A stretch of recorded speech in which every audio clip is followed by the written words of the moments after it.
So, isang kinoconsider natin for bias is US dollar and yung mga correlated na assets sa kanya.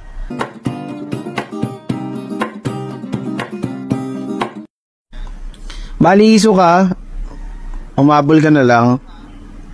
Bali, pinag-uusapan namin is yung bias for the day, for the week, no?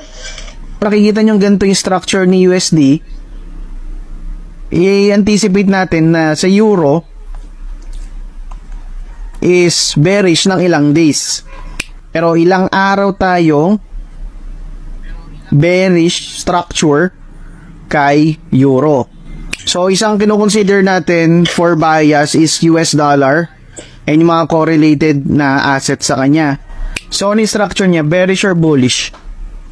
Bearish po, sir. Sorry. Okay, so after August 14, no, kung compare natin US dollar sa euro, kung yung US dollar after August 14 is bullish, kung mapapansin natin dito sa euro is bearish siya.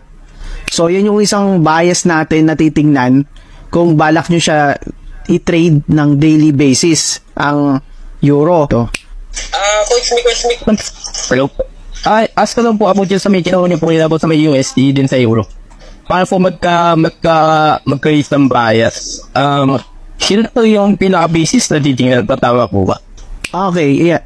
So, isa lang siyang part, hindi mo siya i-relay lahat sa USD lang, no? May iba pa tayong pag-uusapan na bias para mas tumaas yung confidence mo dun sa trade.